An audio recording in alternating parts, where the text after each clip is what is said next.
Please get rid of all of your stamp brushes. I don't want to see a single stamp brush. Don't use a leaf brush, don't use a tree brush, don't use a wood brush, don't use a hair brush. Hello. Today, chat, what we got on the agenda is how to do studies. We have this funny fat cat lying in this cute little loungy cat area with some plushies and a beautiful, nice, bright background and a fish tank somehow. Don't really know too sure what's going on, but it's a cool little space with a lot of bits and bobs that I think will be fun to paint. I wish I was those cats, they look so relaxed. Oh, I just noticed there's two. I didn't even notice. Normally I'll crop it in my mind, but for the sake of clarity, I'll find like a crop for it right now. Square is always nice. What's the best way to quickly get through tedious part like patterns? Straight off the bat, for tackling visual noise, you can do like one of two things. You can take like the digital approach and just try to map out the whole pattern and then like transform it. I don't like that too much personally. It's good in like viz dev and stuff where you need the detail and you're kind of expected to show the pattern because it's a design. But for the sake of a study, my preferred approach is just to be impressionistic about it and like make some sort of impressionistic marks that depict the detail without actually being detailed. I wouldn't want to like put too much detail in it to draw too much attention to it. We want it to sit in the background. So even in like a real image itself, it is a little bit busy to the eye. Since we're going to be painting this, we get to kind of design it.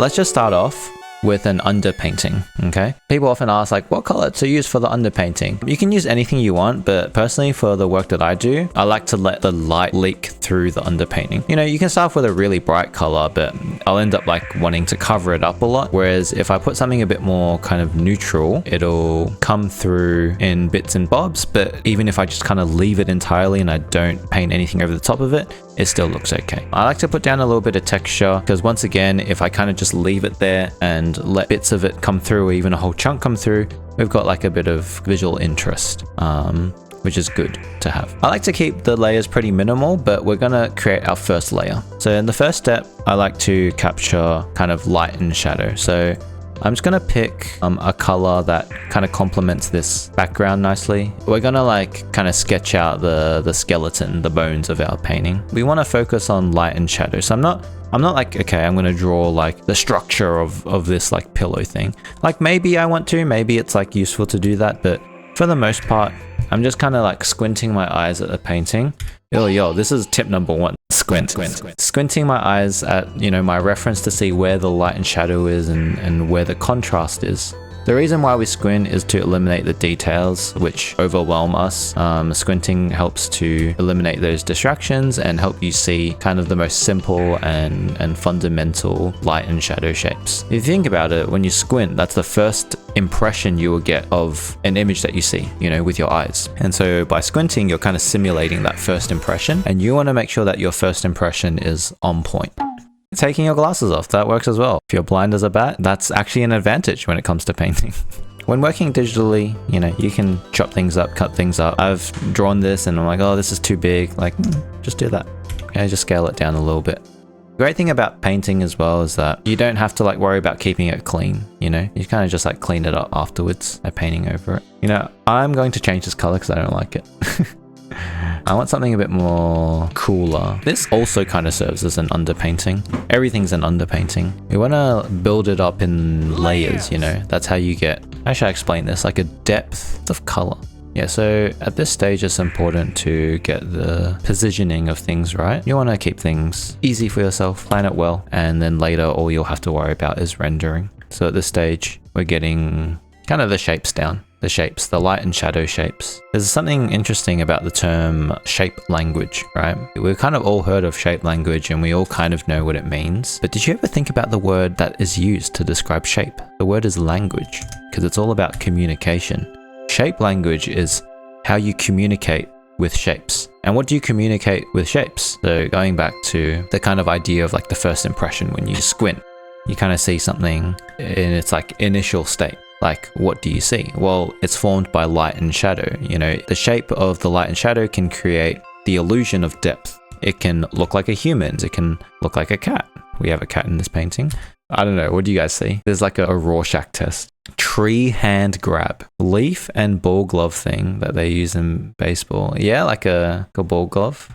I can see that. Leaves, they look like leaves. So the shapes are doing their job. You make shapes that look like leaves. Okay, once again, I'm resizing a lot. That's just how we do. I don't know about you guys, but I have a tendency to draw things too big on my canvas and I have to resize them down. Once again, if this was the world of traditional painting, I'd be done. I'd be outed as a fraud, but with this sick tool of convenience, I have a career. Okay, then we have this nice little like door back here. Should be like a nice big piece of shadow as well. There's like a umbrella at the front, so I'm gonna draw the outline of that. But even though there is like nuance and, you know, what's back there and the shapes and stuff, for now we're capturing the first impression, and if you squint your eyes, it's all just one big mass of darkness. How is all of this happening at the same time in this photo? You know when you're like trying to draw a photo and do a study and then you overlay the photo on top and you're like, how did I get this so wrong? This is me right now. But I'm not going to lay the photo over because that is going to rob me of learning. Imagine you're cooking something, you're like, oh, I'm trying to learn how to cook a roast chicken. And then at the end, you're like, nah, screw it. I'm just going to buy a roast chicken from the supermarket that's already been roasted for me. We're not going to give in that easily. We're going to try hard and fail and learn. Where'd my music go? You guys on YouTube can't hear the music I'm listening to, but it's fire. They just with a few little scribbles and, oh, would you look at that? Kind of looks like a cat. Kind of looks like a cat lying.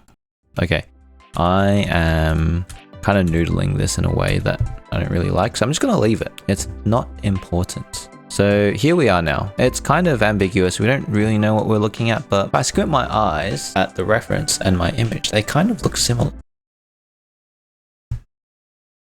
We're not really going to see much of a cut for now. That'll come in later, but for now we just get some sort of amalgam of little details here. Okay, so at the moment, there's obviously color, but you can kind of think of this as like a grayscale pass. You just got like two tones, light and shadow. My way of adding color to grayscale is just to brute force it. It's a bit tedious, but you tend to find nicer color combinations. I have the opportunity to change the color of this now because once again, we're digital. So I can like change this into whatever I want that I think would look nice peeking through as like an underpainting.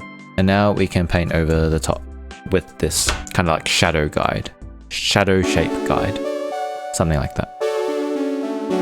Now we're in the second stage where we want to be adding colors and thinking about color relativity. My recommendation is to use a brush with 100% opacity and no blending to it. Please get rid of all of your stamp brushes. I don't want to see a single stamp brush. What I'm doing right now is I'm kind of just throwing colors down until I find what I like, what I think looks nice. So I started with something like this and I realized that looks like way too bright. It's not dark enough. And I progressively got darker and darker until I found something that looks kind of close to where I want it to be. The cool thing about kind of throwing down colors as you're doing this to compare them is that sometimes you use all of them. Like this color might be too bright to have here, but maybe it's actually like perfect at this spot. Maybe this is too light here, but maybe we want to have it here now, you know? And kind of throwing down these colors as you kind of try to pick the color, as you kind of adjust the hue, adjust the saturation and the value, you kind of get a nice cohesive kind of color palette with a little bit of variation. But now I want something that's a bit darker but cooler. I could be like, oh, you know, it needs to be like blue. Then when you throw that down, it like looks way too blue. What you can do instead is go darker but at the same time go more desaturated, and then you'll find that, oh, this color actually is that kind of like cooler dark value that I'm looking for. You know, it doesn't have to be shifted towards blue or anything. Technically it is shifted towards blue if you're thinking about it in terms of traditional painting. If you mixed a bit of blue into it, it would desaturate the color like this. But it's kind of hard to think that way when you have like a color wheel like this. You think, oh, to make it more blue I have to go blue. Like, just be aware that if you want to make something cooler or warmer, you desaturate it to get towards like the opposite temperature. So yeah, we're just going to fill this in basically, color within the lines. And then the cool thing about this like shadow guide thing is that it's got these little bits of green. We will probably try to cover it for the most part in this area because this area probably won't look so good with the green peeking out, but I'm thinking especially with the plants and stuff like that, that'll look quite nice. Kind of want to shift a bit more towards yellow, so we just kind of push the color this way.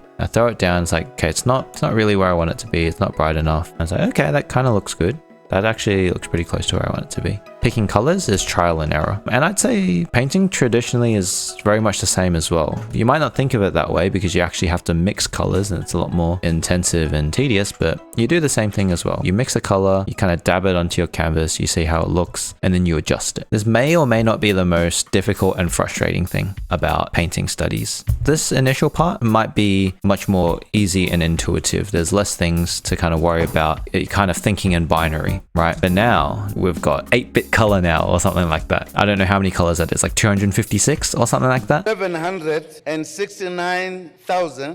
We're in 8-bit color and there's just so much more complexity. Unfortunately, it just is complex. There's not much to it. A lot of it is kind of doing lots of reps. The more studies you do, the more time you spend on photo studies and stuff like that, the better you'll get at it. It's not like, oh, if you like learn some technique, it'll make it all easy. Like, no, the technique that you learn comes through practice, lots and lots of practice. There's no secret technique. The secret technique is within yourself, you know? The wisdom of Kung Fu Panda. Okay, I want this to be cooler. So to cool things down, you can, like I said, desaturate something, but you can also kind of shift the hue towards a cooler hue. Once again, you don't have to like make it blue or anything, but just kind of shifting it in that direction and then desaturating can help you get something cooler. This is too kind of purplish looking, but a little bit more desaturation, and I found a color I like. Looks almost blue, but it's actually this crimson. I don't even know what kind of color this is. I tried to come up with some kind of like fancy color name, being like, yes, it's vermilion. It's just hot pink.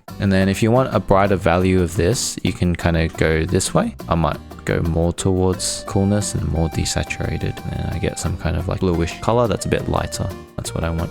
How do you balance warm and cool based on your preference? It's all in the grays. It's all in this range. Like, notice where most of my colors exist. Kind of like within this half of the hue cube, because that's where you get the most kind of interplay between warm and cool. If you have like everything existing, you know, on this side, it all becomes like very contrasty and very hard to kind of manage with subtlety. Things are a lot grayer than you think. 50 shades of gray. Squinting helps as well. Just squint. A good little hot tip for finding shadow colors or highlight colors. If you have a look at where I'm color picking, so this shadow color and this is a highlight color, notice that it's on a general diagonal, kind of like this, right? If you connect a line between these two colors, it's that kind of diagonal. You kind of see this between all the like light and dark relationships. It's a diagonal. For the most part, in most kind of daylight scenarios, if you want to find a shadow color for something, it's going to be somewhere in this direction. You want to increase saturation and increase value at the same time, because otherwise you're going to get like a very flat looking shadow. And that's kind of like a general color relationship that holds true in most scenarios. The only scenarios that would be different are like non-daylight scenarios, like non-daylight natural light scenarios. They are much more difficult to handle, and I would refrain from doing so before you've kind of got a bit of a handle over daylight scenarios. And I'm probably getting too in the weeds here, so I'm going to force myself to go to another section. So once again, kind of shifting towards a cooler range, desaturating cooler hue, and then desaturating at the same time, and then like increasing the value as necessary. Now we have a nice little kind of gradation of dark values here. You know, sometimes it's okay to just put down a color that you don't think is right and just come back to it later. Sometimes you put it down and it kind of just is okay. You're like, I don't really like this, but then you just keep painting other parts, and then you suddenly realize that the part that you thought wasn't really fitting kind of fits, and it's okay. You might think, oh, it could be better, but if you leave it as well, it's also fine. And that's what you gotta kind of be okay with, is leaving some parts like unsatisfactory. The purpose of these is not to make something perfect, but to get the point across, to learn different techniques, different lighting scenarios. There's no need to render it to perfection. What kind of color range you want to exist in if you want to depict the subsurface scattering of the sunlight coming through this umbrella shade. Maybe we want to go here. That's not really working. Okay, maybe more like this. Like, okay, that's too much. Like, gotta tone it down a bit. Okay, that's pretty good. But why? Why do we do studies? Has anyone ever wondered that? In any case, I will tell you guys why. Why I believe, at least, that we should all be doing studies, and the reason why I do them. So I think it builds fundamentals, techniques, mental library. In the sense of like going to the gym, it's reps and it builds good form. I think as long as you're getting into it and doing it, you will be improving and getting better. and building processes, you know? If you are uncomfortable with painting, like you come from a background of doing line art, doing cell shading, well then you actually need to learn how to paint. So you need to get painting reps in, and you'll be very uncomfortable at the beginning. It'll take a long time. You'll create stuff that you're not very proud of, but you're gonna have to get those bad reps in before you get the good reps out. I would say a large part of how I became comfortable with painting was just by forcing myself to do studies. I did a study a day for 30 days, and the kind of improvement and how comfortable I was with painting kind of just skyrocketed. And then over the past couple of years, I've been continuing to do it and thinking about like how much I thought I'd improved in a month, and then comparing that to, you know, a year later, 2 years later, 3 years later. It's like, wow, really, really, like every hour, every second, every minute that you put into this, you are improving. You might not even think about it, but all of a sudden you have like a decent grasp of, you know, color relativity. This stuff can like quietly sneak up on you, and all of a sudden you just have like this understanding that you didn't used to have. And something that's good with studies that I find is to train in like a broad range of scenarios. You tackle, you know, front lit, back lit, sunset, dusk, night lighting, artificial lighting, because there's so many different scenarios that occur that you may need to paint or draw, and you're not going to know how to do any of them. I am at my desk, at my gym, 24/7, doing reps. It's coming together. Let's keep moving. Let's keep moving along. It's a good time. I personally think if you're spending longer than 3 hours on something, then you're creating a piece. Studies aren't supposed to be presentable. Of course, we like to make things look pretty, and if we're only needing to spend another 3 hours after the initial 3 hours to turn it into a presentable piece of art to post onto Instagram, then no shame in doing so. I think you stop when you've kind of achieved your goals. So then what are our goals? For me, it's about the impression. Once again, we'll go back to the impression. It's when you squint your eyes and you look like you're looking at a photo. And often, like that should be the test. Like you squint your eyes and you look at it and you're like, why doesn't it look like a photo? Why doesn't it look like my reference? Once you kind of address all of those little nagging things, then you will have kind of finished the study. And of course as well, that scales with your skill level. Someone of a higher skill level might look at my stuff and be like, wow, that looks so unfinished. They're missing this specular highlight. They're doing this wrong. They're doing that wrong. But that doesn't matter as long as you like it and you can feel the improvement. I don't know if you've noticed, but I spent the entire time painting this kind of zoomed here. As a beginner, I would wager that a lot of people have the tendency to get it really close, to get like really nice, perfect, crisp shapes and stuff. Notice that I haven't done that at all this entire time, and I zoomed in for the first time like a second ago. When you zoom in, it's just like an incoherent mess. But that doesn't matter because the mess kind of forms a coherent mass when you zoom out. And I guess that's another thing with rendering. It's like, you know, how finished the rendering is depends on how zoomed in you are on the piece. Yeah, I've got voices telling me if something is ready to go or not. It's not ready to go, I keep going. Sometimes it is hard to tell though. And I guess if you're at a point where it's hard to tell, you're probably done. Like if you're having a hard time deciding whether or not to spend more time on it, you probably don't need to spend more time on it. So one technique I like to do is to use the magic wand, just like pick up bits of color. And then I'll go to Control M. Control M is curves. Didn't even know that. And then I just like darken it a little bit. I always do that shortcut without thinking. And so when I tried to think about it, I forgot how to do it. You can use filters and stuff to check your values, but I think for the purpose of this kind of exercise, I want you guys to all get used to squinting and checking your values by squinting. You should be able to quickly and easily tell if something is too dark or too light just by squinting at it and like squinting at your reference. This stage of the process, I guess, is somewhat tedious. Picking the right color, kind of adjusting where in the hue cube our color lies, whether it needs more saturation or I want to increase the value or shift the hue towards a bit of warmth or coolness. It's just all that all the way down. Of course, whilst we do that, we do try and keep the structure that we built initially. We don't want to stray too far away. And if we do stray, it's because we're improving it, not because we messed it up. It's like kneading a piece of dough. At the beginning, it's like a mess. Everything is everywhere. It's dry, it's cracked, like it's crumbly. It's in a million pieces. But the more you knead it, the more it comes together into a coherent mass. And it becomes a nice piece of dough at the end. Delicious piece of dough. And then rendering it is like baking it. Once you've put in the work to pick the right colors, once you've picked ones that are like nice, that are working in the piece, you can start to put them wherever you need them. So sometimes like this shadow color might also be like the same one as this one. You know, you might be like, oh, this brown is actually also the same brown that I want up here. Once you kind of develop a coherent color palette, you can color pick from yourself. I don't advocate for color picking from the reference piece, but once you've built up the palette for yourself, feel free to color pick your own colors. The cohesiveness and consistency. We're gonna take a little break, a little duck break for Toasty.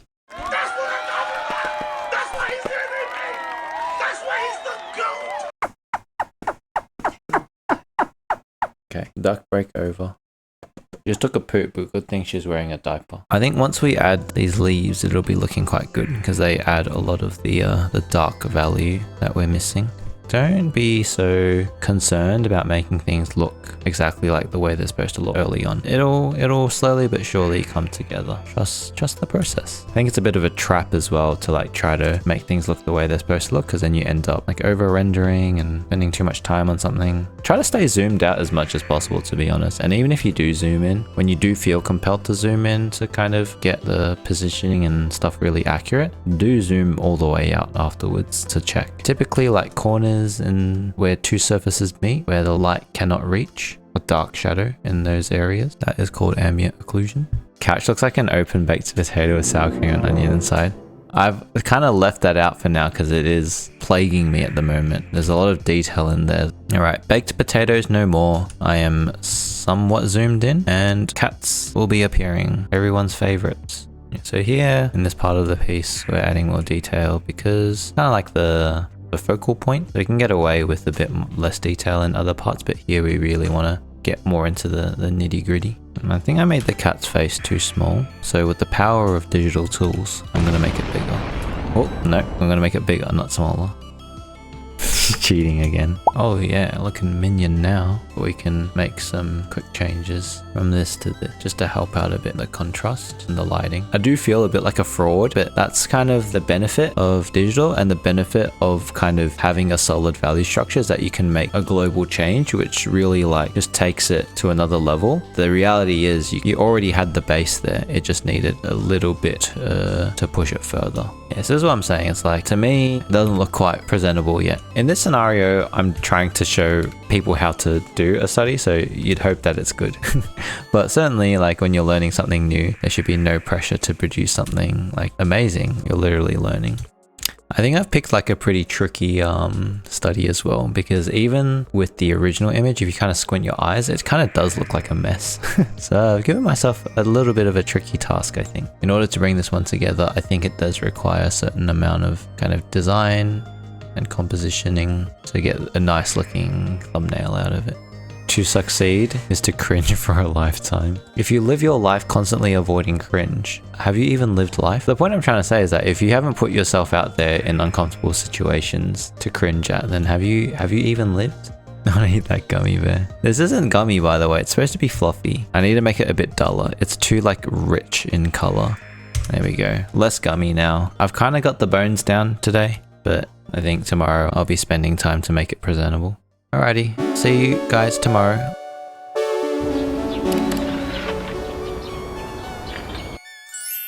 Hello. I think at this point I'm no longer kind of making color choices, although maybe I will still be, but for the most part I have my lighting laid out, I have my colors laid out, and now I just need to increase the fidelity of the render. Let's enhance it. Although I kind of still have a little bit of stuff to do. There's a few bits and pieces that are not super well fleshed out yet, or not as well fleshed out as I would like it to be.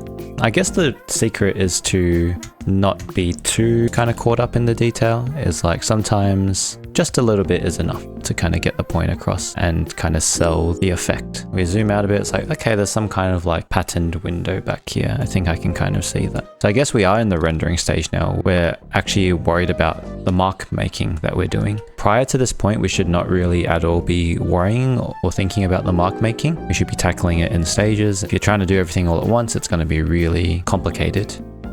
And when you zoom out, it's like, oh, okay, like these little bits make it look that way. Again, there's like some kind of a screen window thing. No secret to adding this kind of detail. You just have to do it. But once you do it, once you put in the time and effort, you will enjoy the fruits of your efforts. That's what rendering is. It's laborious and tedious, but it makes things look really pretty.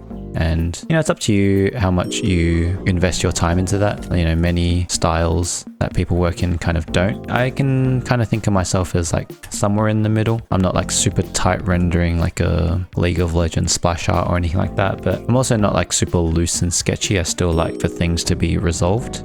This looks okay. It's not as spectacular as it kind of looks in the photo, but it'll work. Well, it's not super elegant or anything, but we're just kind of getting it roughly into place, and that's good enough for me. As always, when you do use this technique where you kind of copy something over and over again, it helps to do another pass afterwards where you add a bit of variation that will hide the fact that you use this dastardly digital technique and make it look a bit more naturalistic. Anyway, I'm not going to put too much detail up there. It's not important.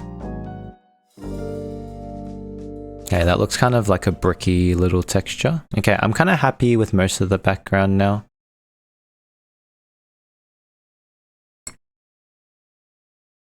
Man, this is so hard. Just like, there's all this massive stuff here. There's an incredible amount of detail. It's so hard to make it legible, but I guess that's the challenge, and that's the thing that will be really satisfying when I get it done right. Does it look like a leash? If you want to see the reference photo, I will overlay it right now so we can see how badly I've positioned everything.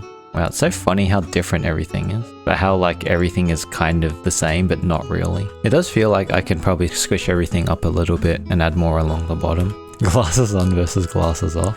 I think the goal of a study is to make the study look better than the photo. And you don't necessarily do that by like rendering the heck out of it or anything like that, but it's by like emphasizing certain charms that exist in the photo, in the reference, but like emphasizing them and drawing focus to them, being more selective about the way that you kind of design the shapes and the colors. Another interesting thing is like you can have the same person do a study of the same photo and you'll get like two different results with like different kind of styles and charm and emphases on different things. Anything from this point onwards is just like not meaningless, but like extra.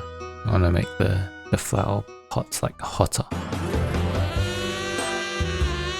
You can kind of keep doing this forever, zooming in further and further. But I think for the sake of a study, you should kind of leave it at the size that you're painting it at.